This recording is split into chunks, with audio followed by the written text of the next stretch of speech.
Hello, my name's David Runciman, and this is Past, Present, Future, the History of Ideas podcast. Today, in our series on the history of bad ideas, I'm talking to the cultural and political historian, Tom Wright, about a word and an idea that we all use. It gets used a lot. It feels like it explains a lot about politics, but it probably doesn't. The word is charisma. It has a surprising history, a much shorter history than we might think. It probably doesn't mean what we think it means, and yet somehow we feel we can't do without it. Why?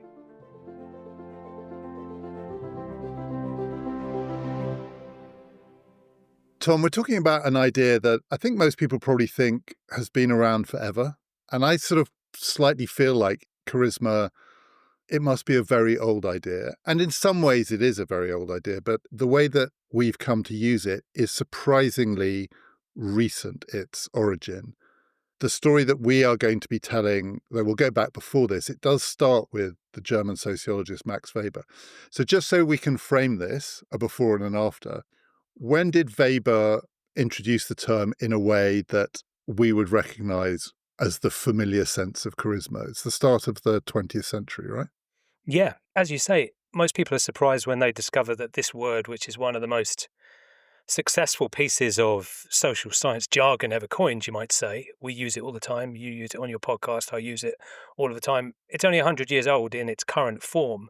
And many people are really surprised by that because it seems one of these keywords that is doing so much work in politics. And that's why I'm really interested in it, because I think the way we talk about politics shapes the kind of politics we end up with.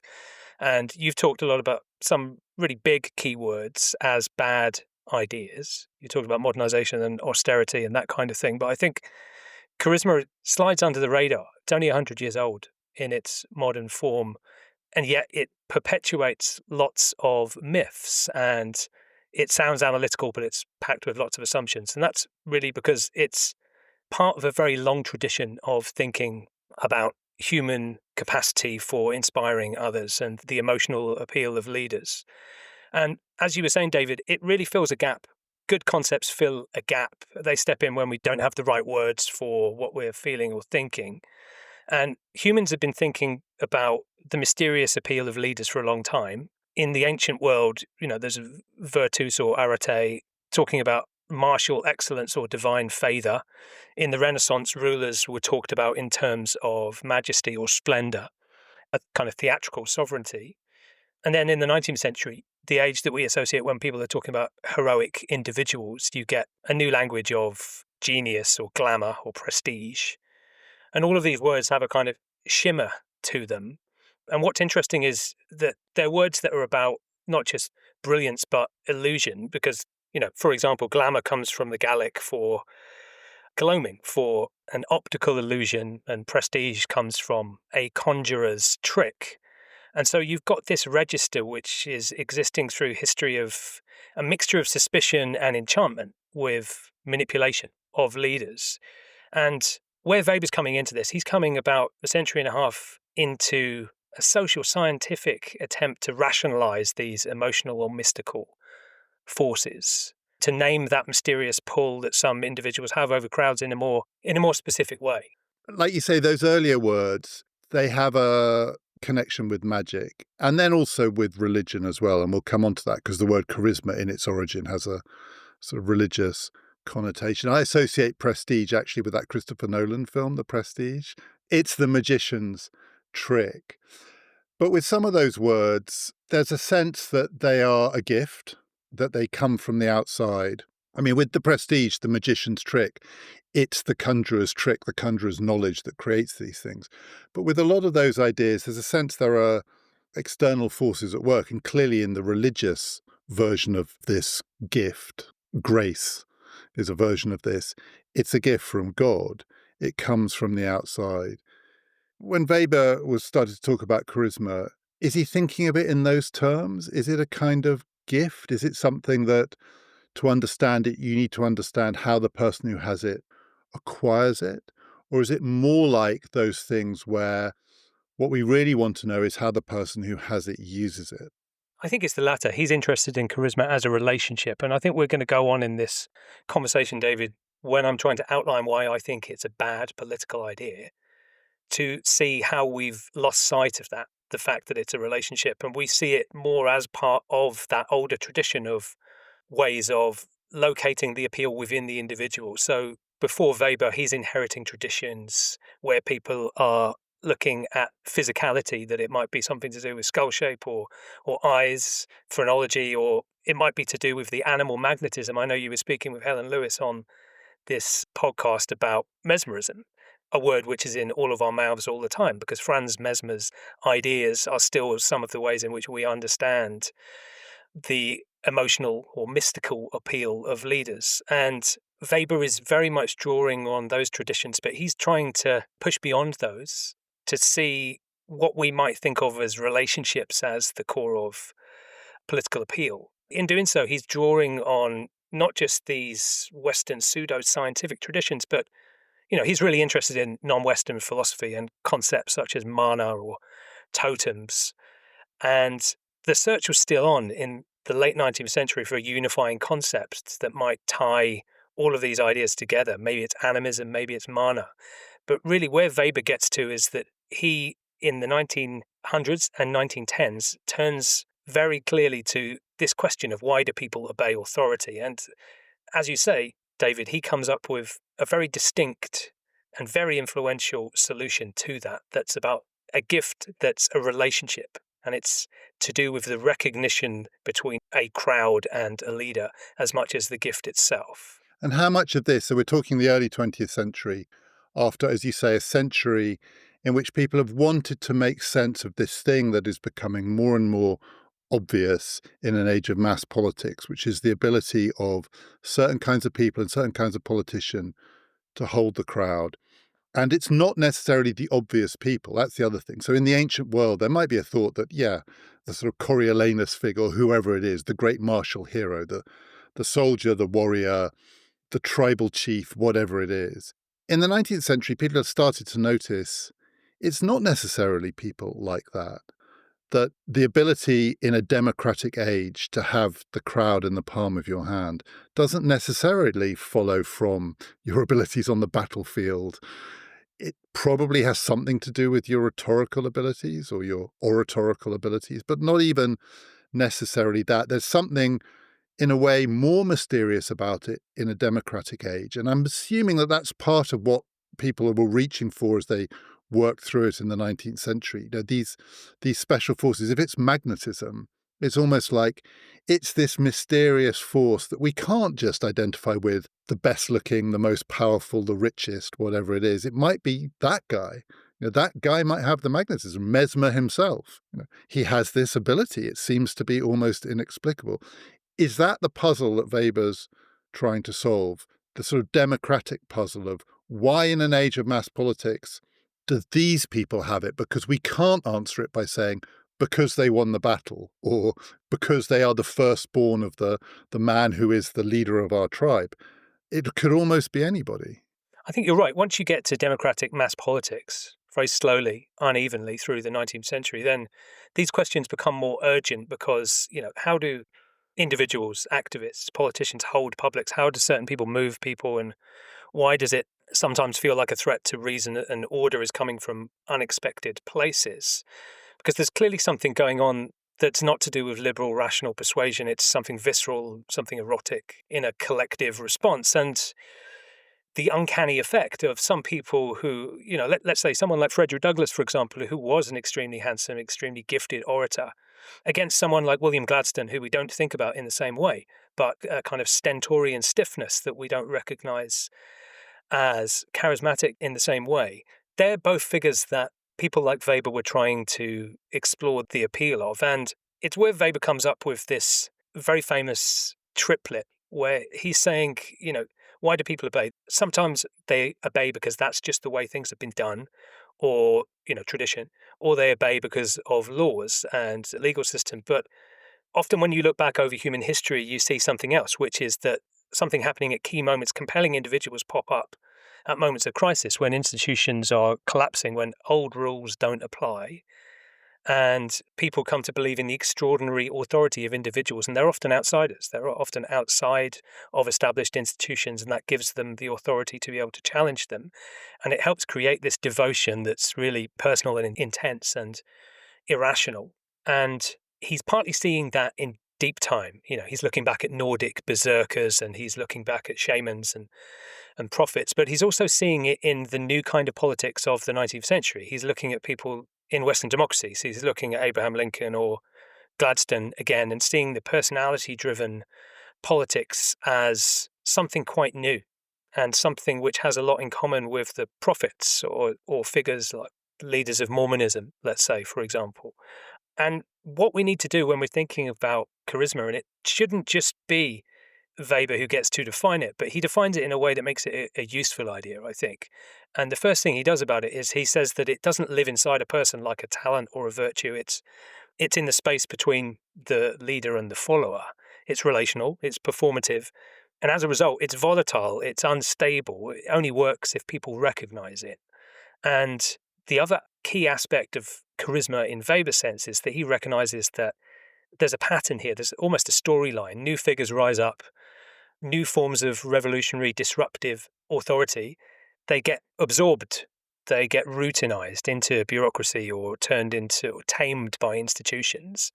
And so the prophet becomes the priest, or the revolutionary becomes the administrator. It very quickly gets absorbed into the party or the state. So there's a tragic arc built into it, a rise and fall. Charisma can't last, and it's a storyline. And that's what he's really interested in, understanding why this happens at hinge moments in history, moments of rupture.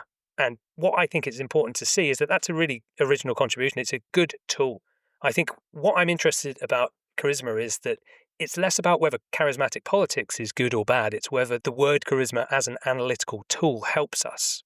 And in Weber's original sense, I think it does. I think it's a really original contribution, and it's helping to describe something quite specific. But then as it develops, we see it become something else entirely. I'm just interested in the example that you gave there, which is Weber's example in some ways. He was very, very interested in, almost preoccupied at various points with Gladstone. It's quite an unusual person for some of these arguments to turn on, because shaman, berserker, those aren't probably words that people would associate with Victorian stalwart William Gladstone, though prophet is more like it. He looked a bit like an Old Testament prophet, and he had a bit of that. And I'm going to use a word that we are going to go on and talk about. He had a bit of that vibe to him. But also, Gladstone and Disraeli, at the time, a lot of people tried to analyse their different grip that they had, because they were two very unusual people to dominate the politics of the most powerful country in the world, in some ways at the height of its power, dominating through Parliament, but also they both had an appeal that went beyond Parliament. And with Disraeli, the words that tended to be used were the magical words. He was brilliant. He had this glamour, this prestige. Trollope writes about Disraeli as the magician. He was the conjurer. Something a bit mystical and a little bit sort of racialized about this, because he was Jewish, of Jewish origin. There was something a bit foreign about Disraeli. So he was the brilliant one. And then Gladstone, he was, in Weber's terms, the one who had this other thing, this charisma, whatever it was. And in his case, it was almost like he got more of it as he got older. And, the great charismatic moments in his career are quite late on, when he has these great popular campaigns. They are to do with literally taking his message out to the people and speaking to these big crowds, but about really complicated things. His great charismatic addresses in the Midlothian campaign, if you read them now, you get no sense of how this could have gripped large crowds of people, many of whom apparently couldn't hear what he was saying anyway. This has also got something to do with what goes on in crowds. But I think Weber thought that the Gladstone version was something close to the defining archetypal version of this modern gift. But it's quite hard to pin down exactly what it is that he's identifying in Gladstone, because Gladstone he's not a wild man. He's actually, in many ways, he's a very conventional politician. I think you're totally right. And someone who agreed with what you're saying here and was just as bemused was William Morris, who's coming at Gladstone from a position of deep scepticism as a socialist. And he watches him speak in Blackheath just after the Midlothian campaigns, when Gladstone has become this figure who's associated with these vast outdoor rallies, these monster rallies, the People's William, touring the country and giving something of himself to thousands and thousands of people throughout Scotland and England. And he writes about having watched Gladstone on stage, and he says to understand the kingship that's going on in this relationship between the crowd and William, the People's William, it requires the novelist's imagination. He's trying to project himself into the mind of that, and he does that in some of his own writing, where he tries to connect it back to the Peasants' Revolt on Blackheath and trying to project it back into the deep history of England. But it's this elusive relationship that is able to be created partly through the mass media, partly through images of Gladstone and the other person I mentioned, Abraham Lincoln, after his death, who becomes canonized as a secular saint, as a civic saint. The kind of relationship that's enabled by proximity through mass media is something which is unprecedented in 19th century politics, and it's something which Gladstone is deliberately cultivating as a way to separate himself from his great rival Disraeli. But you're right, we don't think of him in that way because we've come to inherit a subsequent version of charisma which associates it with different forms of virility and celebrity and telegenic appeal, I think. Because he wasn't trying to charm these crowds. He wasn't ingratiating himself with them. It was pretty demanding what he was giving them. Long, 3-hour speeches about complicated questions in countries far away that they hadn't heard of, but very moralized, offering them what might be a better version of themselves, a better version of all of ourselves. And also, presumably, part of what was going on in this relationship, he wanted something from them, but they wanted something from him. They were there for the experience. Once you acquire this kind of reputation, there is a sense in which it becomes a self-fulfilling prophecy of a kind. You go and hear the People's William, and you are part of the audience that recognizes whatever this gift is that he has. So there's something mysterious going on even in that relationship, which is somehow someone acquires the reputation for this gift, and then the people who go along to hear that person are themselves wanting to validate that gift.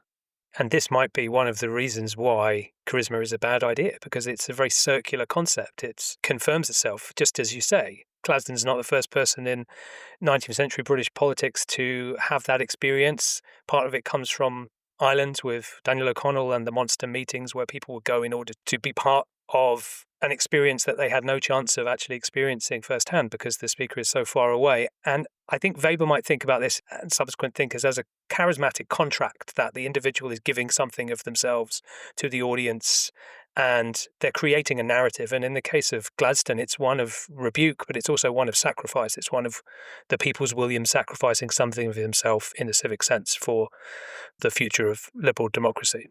So before we talk about what happens to this idea later on, one more question about Weber.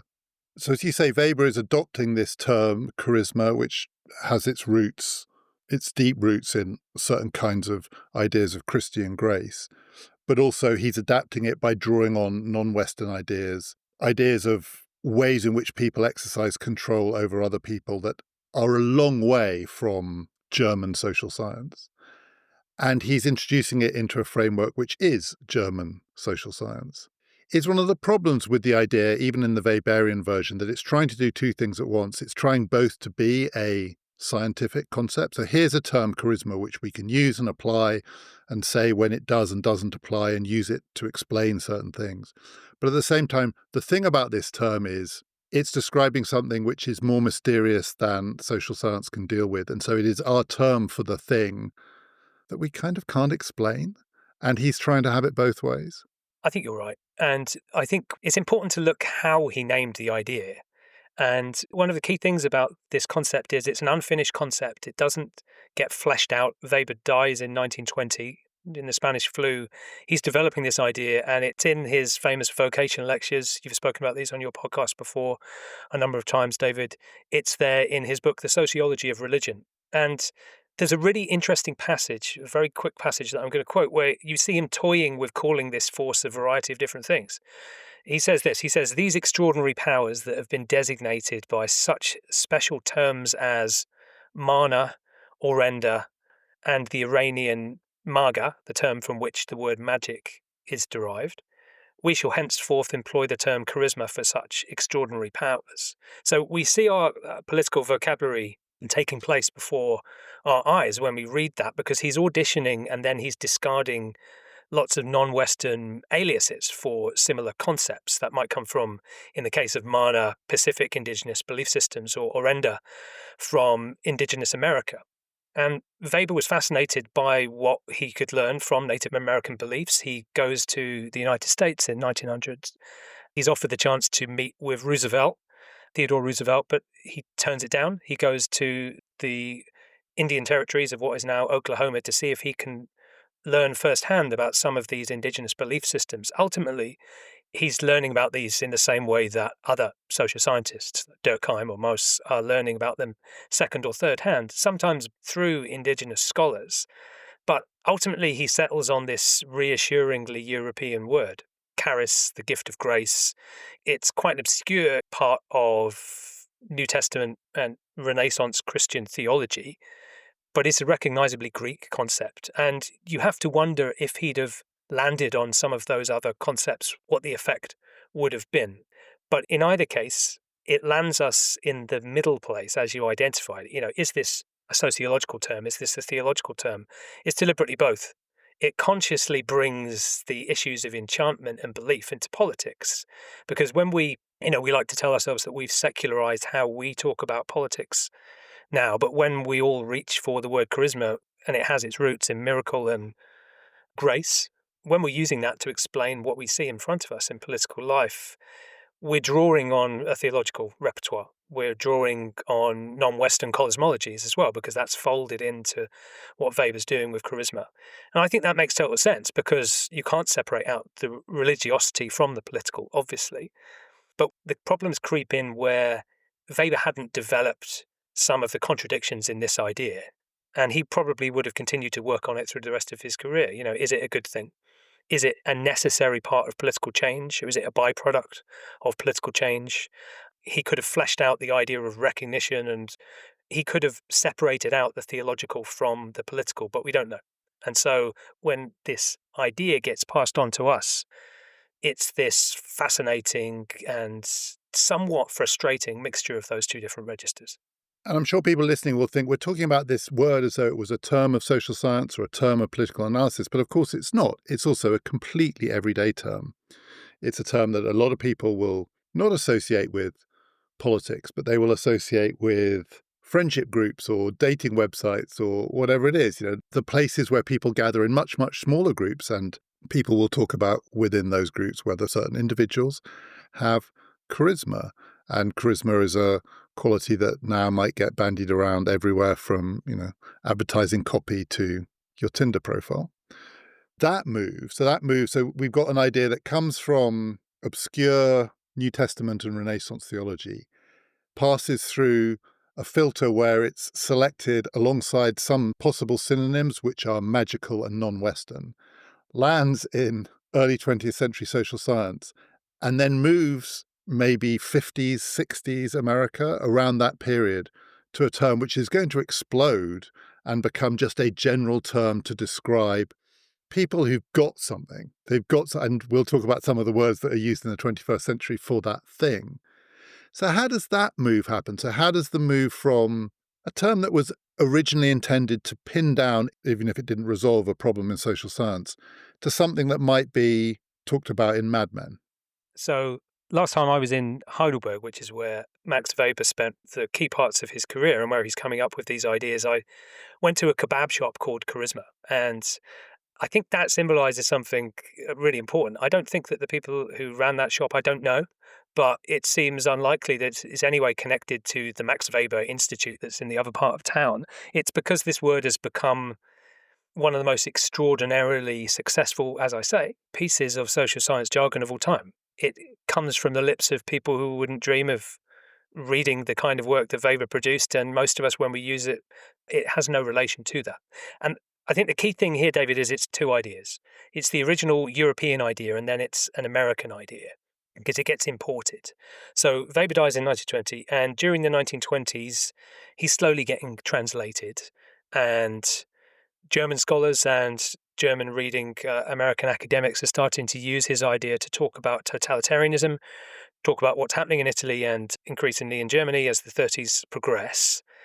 After the Second World War, it becomes really useful for those scholars trying to think about how Hitler rose to power and how he maintained power and how all of these relationships can be characterized. But it crosses the Atlantic at this point, and sociologists like Talcott Parsons and a generation of who we now look back on as Cold War political scientists are using this idea to, the idea of how certain figures can command devotion. They find that particularly useful in the 1950s and in particularly in the 1960s. Yeah, they're looking back to understand what happened in Europe.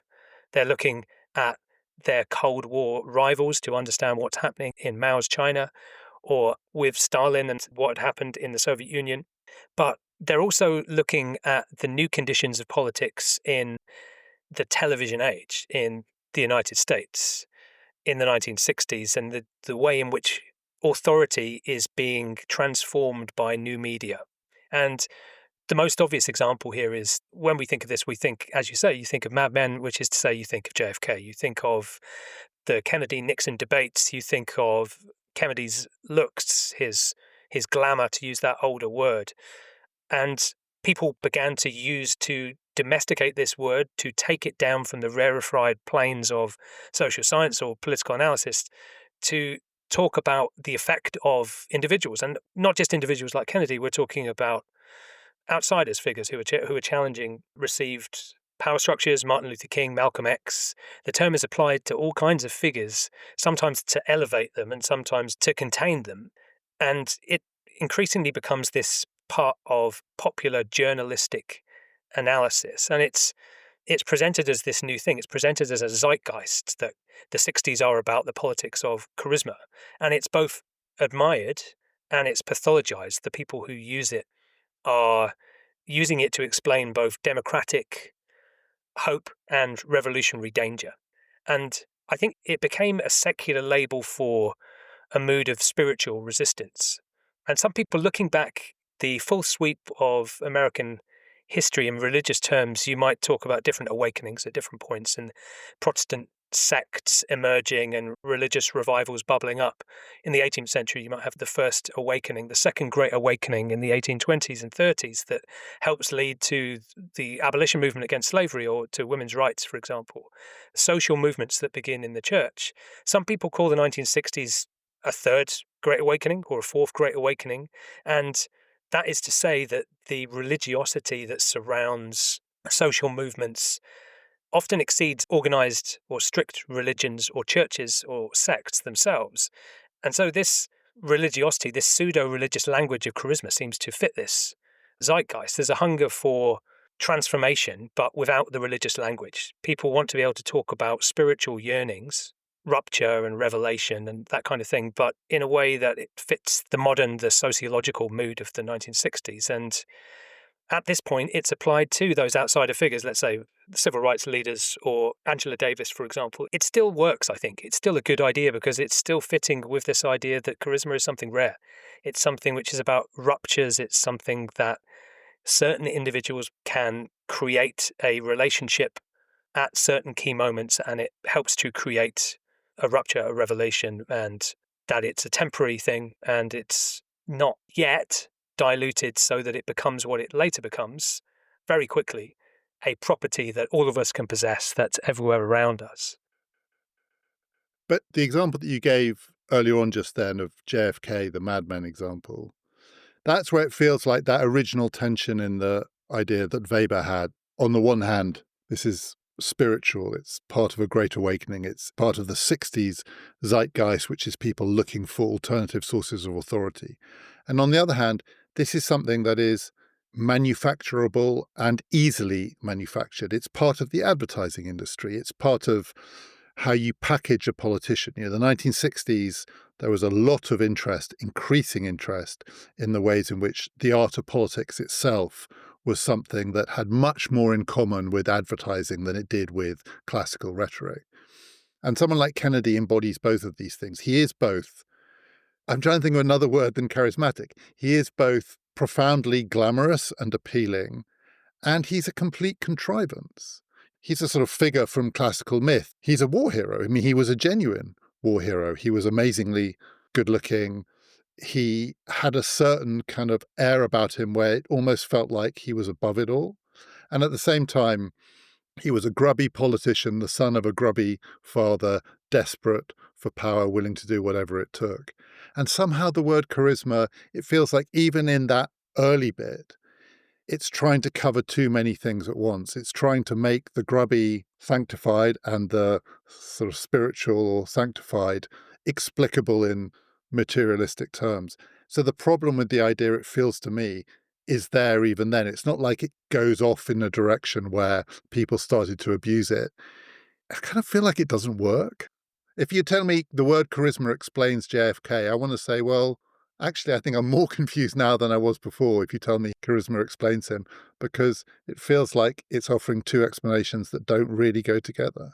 Absolutely, because it's both describing a phenomenon, and it's a phenomenon which is partly created through family wealth and literary archetypes and the mythology that surrounds the tragic death of his brother and his war hero status and his bravery and the way in which he publishes profiles in courage. And it's a very carefully constructed phenomenon. So it's a phenomenon that has the seeds of what later happens to the idea of charisma, is that it becomes a fundamental concept in the self-help industry, that it's something we can all achieve, because it's so obviously constructed that the oratorical gifts might exceed some of us.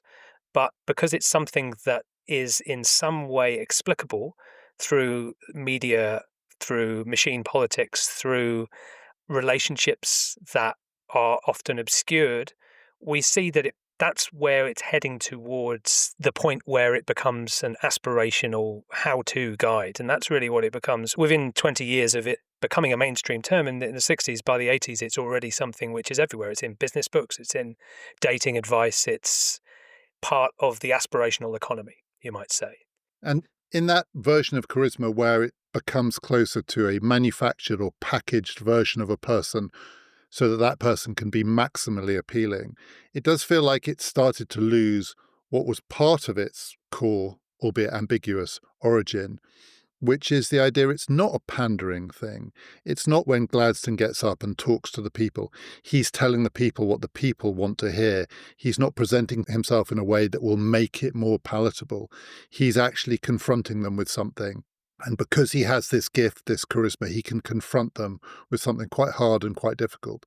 And there is a bit of that in Kennedy. Even Kennedy, part of his aloofness, to me, actually part of the appeal I can still see in him if I see footage of him, is that slight feeling that he didn't care, that he could see it was a game, and there was a part of him that he was holding back. And even in some of his rhetoric, it is not pandering rhetoric. Actually, when you hear some of the things that Kennedy has to say, it's a million miles away from 21st century American politics. It's quite demanding.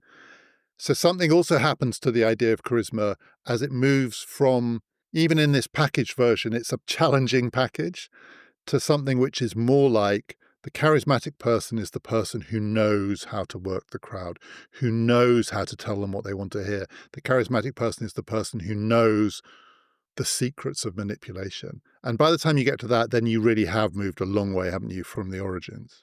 Yeah, Kennedy's often scolding his audience. I mean, his most famous line is a rebuke of sorts. It's asking people to serve their nation, think what you can do for your country. And as you say, it's hard to imagine that kind of rebuke being part of an inaugural address in the 21st century or even in recent history. How do you think that dilution of the idea happened through the 60s and beyond? So into the era of personal empowerment, self-help, dating advice, and so on.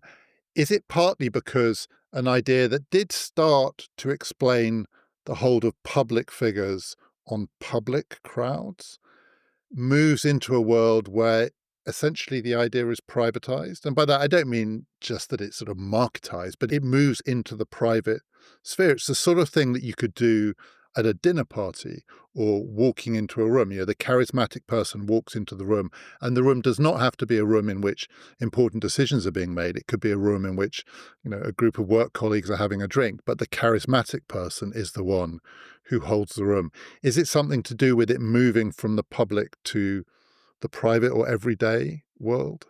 I think it's definitely a shift in scale. If you're going from the vast rallies of Gladstone to watching Kennedy on your TV, your very small TV screen within your home, then there is a shift in scale. And I think we're thinking about analytical tools. And what I think ends up swapping is charm with charisma. If charm is something which works one-to-one, it's small talk, it's flattery, it's the acute attention to an individual in the moment. Whereas charisma is scaled up. It's the platform, it's the lectern, it's the cinema screen, you might say. And so one theory might be that as you get in towards more personalized forms of media, and television might come into that, and they're domesticated, that you get a more domesticated sense of where emotional appeal and control might be valuable and of use. And I was saying that as it spreads, it thins out. The concept flattens out, and you can see that data proves this. So if you look in Google Ngrams, you can see the graphs where charisma doesn't really exist as an idea until the 1960s, and particularly the 1970s. It shoots up into ubiquity, and it's at that point it's being used to talk about pop stars or cult leaders or CEOs, and through into the 90s where it flattens out and it's at its peak. And that's where it started to become what I think is a bad idea, because it's lost its explanatory power. Whereas it was a large-scale concept, it's become a small-scale concept. Whereas it used to be a critical concept, or at least a value-neutral concept in Weber's hands, it's now just a flattering adjective you used for one of your friends. Whereas it had been reserved for extraordinary people, now everyone can learn it. Whereas it had been about mythical figures, now it's just about eye contact or confidence or posture. And this is where you get onto the series of critiques about why it doesn't necessarily work as an analytical tool. And I think the point you're trying to make about scale, I think, is really important. So the person who I think of as emblematic of that shift is Bill Clinton. So Bill Clinton was definitely very often described as a not just charismatic, but kind of hyper charismatic politician. And I know people who've been to or went to Bill Clinton rallies, and I also know people who've been in a room with Bill Clinton. And in both cases, they say he made you feel like you were the only person in the room. So both when he worked a room, 20 people, he could still do that thing as he went round one-to-one, hand on the arm, eye contact. But also, I know people who were in 20,000 crowds, and they said, and there was a moment when I'm sure he was looking at me and laser focused his message to me. And it's almost like he's the pure version of that shift where it's gone from being, I don't think people who heard Gladstone speak thought he was talking to me. It's like I was in the room with him. Like I say, they couldn't hear what he was saying. It was a different thing going on there. But Clinton, who clearly was, among other things, an incredibly charming person. He may not be anymore. I think his reputation is a bit more mixed now. But people talk about Bill Clinton as having an almost superhuman level of charm. But it is, that's charm, not that earlier sense of charisma. That's sort of charm scaled up as well as charisma scaled down. And as you say, if it peaks in the 90s, you almost might want to say that Clinton is the point at which this story sort of reaches its apex, but it stops being able to tell you anything, because actually what Clinton is doing here is not that different from the pickup artist working a bar. And indeed, you might say Bill Clinton himself was not that different from the pickup artist working a bar. Yeah, I mean, you have to ask yourself, if we are using the same word to describe that 20,000 capacity stadium version of mystical appeal and the handshake, hand on the wrist appeal, or most famous of all, the second debate with George H.W. Bush, where he individually calls out and speaks to and seems to almost commune with the female voter, African-American voter who he's addressing. Yeah, he started that intolerable trend that every politician had to do afterwards. So when you've seen Gordon Brown do it, you don't want to ever see it again, which is the thing of thinking the only way I can communicate to everybody is to answer each individual by their name.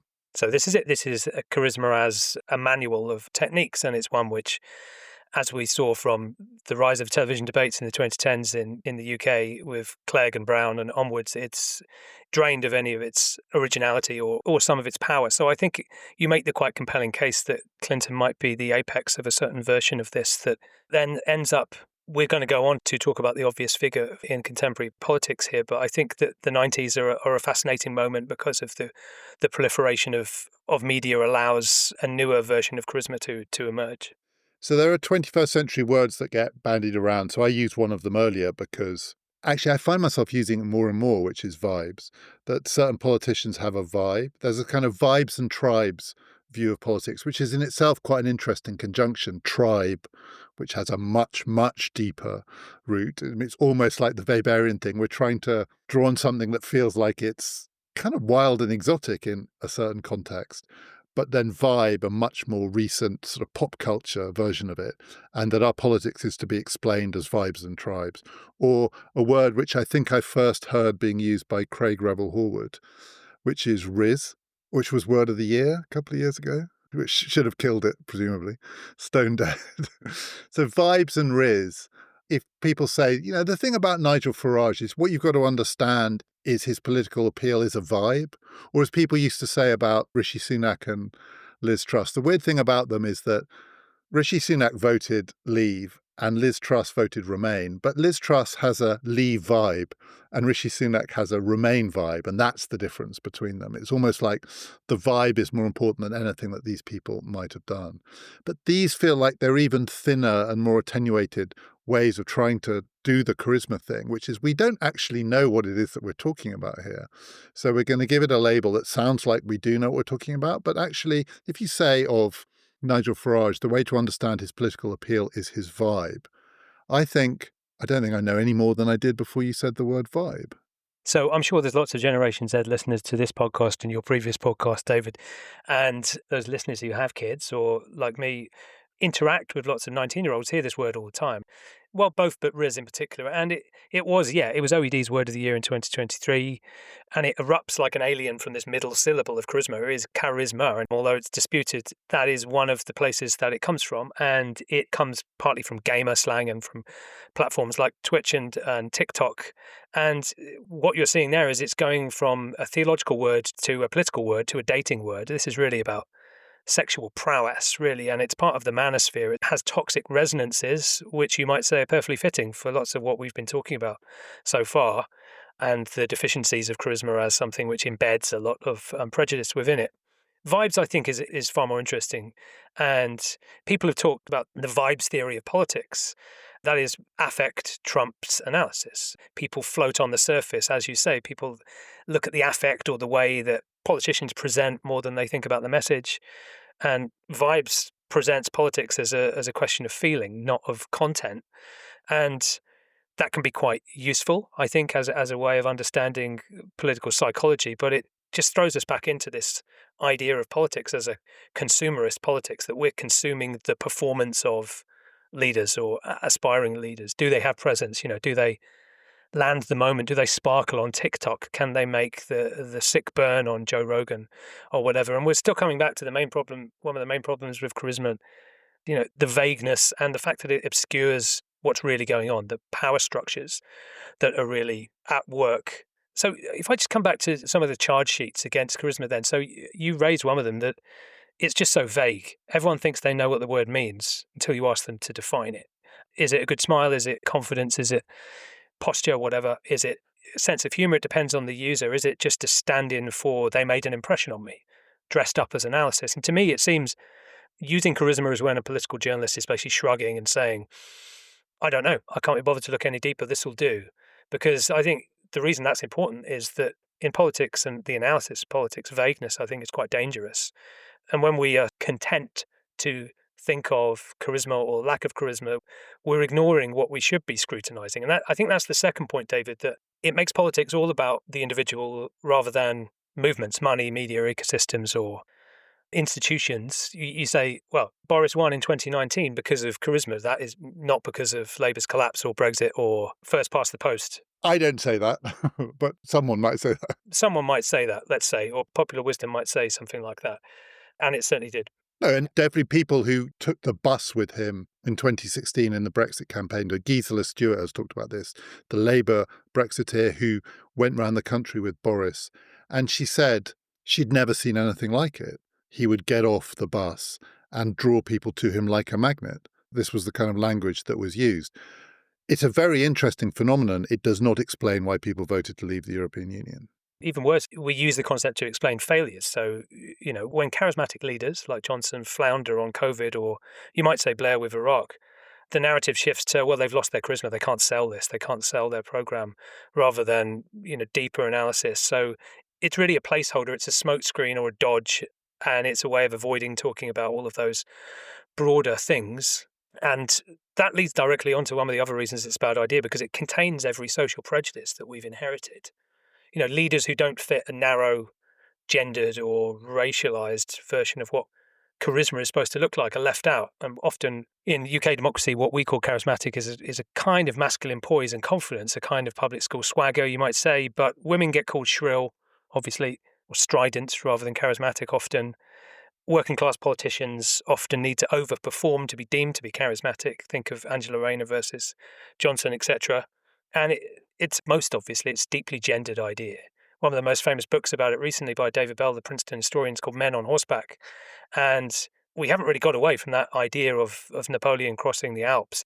When men have charisma, it's power. When women have the same kind of appeal, it's charm, or they're manipulative. And so the very word itself narrows who we see as a natural leader. And the last one, I think, is that it creates a binary distinction. Politicians are either put in two boxes. They're charismatic or they're not. So someone like Keir Starmer is, they're dull, they're wooden. They're not allowed to be effective, competent or strategic. They're lacking charisma. It's been decided somehow. And it trains us to misunderstand leadership, because it sees all leadership as performative, and how a very normative version of persuasion, that persuasion always looks the same. So it's a bad label, and it's a rigged test that some people are. We've already decided that you're not going to pass that test. So I want to finish, sort of push back a little, not because, so I completely am persuaded that this word that I use a lot, we all use a lot, sort of obscures more than it clarifies, and often is a way of saying, I don't know what it is that I'm trying to talk about here. And yet, to go back to where this started, when Weber was writing about this, but before that, in the 19th century, where people were trying to understand what was going on, there was a sense that they needed some word for something that couldn't be captured by other categories. So I have been in a room with Nigel Farage. I've never spoken to him, but I had to go to cover for The Guardian the launch of a movement called Popular Conservatism, which is Liz Truss's attempt to reinvent herself. And so I was in a room, it was completely packed, the room, full of spectacularly uncharismatic people, among whom I would include Liz Truss, who has a sort of, and I'm not saying that because she doesn't fit some template of a man on horseback. She's just quite an unusual person in the way that she doesn't even try to be charismatic. Slightly odd that she became prime minister at all, given that we want charisma in our politicians. But in that room was Nigel Farage, who at that point was there because he was covering it for GB News. And he glowed. I don't think I've ever been in a room where one person was so much more magnetic than anyone else. And I watched him walk around the room, and I felt myself thinking, this must be a trick, because it's almost like he's got it's like the Ready Brek advert. It's like he's a light, or is there a spotlight on him? And I didn't think that, I think, because I was primed to think it. I mean, maybe I was, but I was surprised in myself that I just couldn't keep my eyes off him. He had a weird suntan and he was dressed differently from other people. But I want a word for that. I don't know what that thing is, but I want a word for it. And I also want a word for what happens when Donald Trump talks to 20,000 people. I've never been in one, but I've watched them on TV. I've watched whole ones. I've watched like the hours of it. And something happens between him and that audience that is hard to explain with conventional analytical political vocabulary. So am I wrong to think that even if the word charisma has been diluted to the point that it isn't capable of doing that job? So if you say, well, what Trump has got is charisma, what Farage has got is charisma, it doesn't help. But that we need a word for it, and maybe the older words are better. Maybe Trump has got the prestige. That's probably not the right word. Maybe Trump has got the vril. Isn't that one of which gave its name to Bovril? A kind of weird, nonsense, made up 19th century idea of what some people have. But don't we need a word for it? If charisma isn't the word, don't we need a word for it? Well, do we need one and do we want one is different, I think. So you said, I want a word for it. Of course you do. So do I. And I'm going to continue to use charisma because because it's too hard to try and think through it. But, you were in that room with Farage. You knew Farage was famous. You've met many politicians, I'm sure, David. There were lots of famous people in the room, though. Yeah. And, I've been in rooms with famous politicians, or I've seen Nelson Mandela, and I've been in the same room as Ed Sheeran, and I couldn't take my eyes away from him either. But are we talking about the same thing? I don't know. Did Ed Sheeran glow, or was it just, oh, that's Ed Sheeran?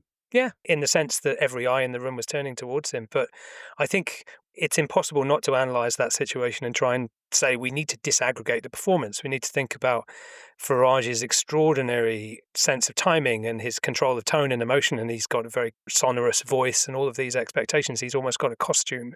And thinking about political performance, that leads us on to Trump. And yes, Trump's the hardest case for my argument, David, but I think he's also the most revealing because if anyone fits Weber's original definition of charisma, someone who possesses this supernatural mission, who stands outside institutions and offers followers a new kind of truth, it's Trump. When we all saw that picture last summer of him with his fist in the air having avoided being assassinated, I knew, and I'm sure everyone else knew, if there are textbooks, history textbooks in the century, that will be on the front cover of our era. It's a ridiculously charismatic image. But I think that's precisely the problem with charisma as an analytical tool, because can we really generalize from cases like Trump? It's a really useful word for understanding the religious style devotion that Trump evokes. But is it really a useful framework for analyzing politics more broadly? Now, there's a really great book out at the moment about the history of charisma in America by Molly Wharton, who is a professor, and she had an article in the New York Times this week saying that charisma rules the world. And she calls Trump a guru figure, someone whose power comes from his ability to offer a narrative, a redemptive story. He gives people the feeling that their private grievances are part of a sacred struggle. In a sense, I think Gladstone was doing that, and I think lots of other people were offering narratives that they were presenting themselves as heroes within. And that's really where his power lies, in that kind of analysis. But then the problem is when we go on to apply the same words to, I don't know, Sunak or Macron, or anyone if charisma becomes anyone who looks confident in a suit, maybe that flattens the concept, maybe it turns it into vague praise when it's actually something far stranger and rare. So Trump doesn't disprove my argument, David. I think he proves it. That kind of charisma of the really destabilizing, meaning-making kind is really rare. And it doesn't describe most politics. It doesn't describe most leaders, and it doesn't really help us understand how people get power or how they hold on to it. Because if it only really applies to Trump, then why are we still using it as a catch-all for political authority for someone who's vaguely confident on camera like Farage, or who gives a decent stump speech like Macron? And I also think Trump makes your case because he is that older version of charisma because he's not charming. And the reason I feel confident in saying he's not charming is actually if you hear him. So I listened to quite a few of the interviews that he did on the manosphere in the run up to the election with various younger male interviewers talking about all sorts of stuff, wrestling and drug taking and all the rest. And particularly if you watch the YouTube videos where you get the sort of preamble to the formal interview where Trump comes into the room and he just chats, he shoots the breeze with these guys. He's really charming. He is actually a very charming man, surprisingly charming. And the reason I was surprised is he's so charmless on the campaign trail because he is, in his way, he's quite harsh with these big crowds. I mean, on one level, of course, you could say he's telling them what they want to hear, but actually, I'm not sure he's even doing that. He's often quite surprisingly confrontational. He says things that you think, I can't believe you just said that, because, people are listening. And he goes into a weird space where it is more like this kind of mystical thing where he's speaking his message, and the connection that he feels with his audience is not because he's pandering to them, but he's almost drawn them in. He sort of forced them into this space. But the contrast between that Trump, and even in some of these interviews, when he switched on, like the tape's rolling, so this is what's going on the podcast, and he starts lecturing these guys, whom he 2 seconds before had been actually quite ingratiating with. And you can really hear in Trump, I think, the difference between charm and charisma. And charisma is quite an alienating thing, and we've totally lost sight of that. Trump is such an unusual politician because he does things in his speeches that no one else could get away with, not because they're so pandering, but because they're so confrontational. And I think I completely agree with you. I think if our generic term has become ubiquitous, we now say, and it's the right term because it applies to Donald Trump, then the ubiquity has got to be wrong. Yeah, I think the distinction between charisma and charm is fundamental. And if charm is singing a song to someone, it comes from Carmen for song. If it's singing a song to someone that they want to hear, then charisma is telling them something they might not necessarily want to know, or offering to act as their weapon against whatever pain that they're feeling at a particular time. And that's exactly what the original idea of charisma was intended to describe. But we're still using this word. I mean, charisma is a charismatic word, David. It draws us in, not because it explains anything really, but I think it's a narrative device. It turns power into a story about people, personality, when actually it's about structural forces. Trump is the beneficiary of the post-liberal order and economic forces that we will only see really coalesce and we'll be able to understand in 50 years. But at the moment, it's his individual greatness that does it. And it's really seductive. And it's also misleading because it's a bad idea because it doesn't help us understand politics, because it scripts our expectations of it.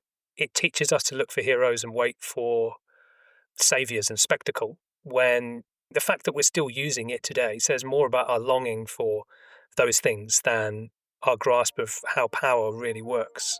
And I think charisma is real, but it's not a good idea. And that's the distinction I'm trying to draw.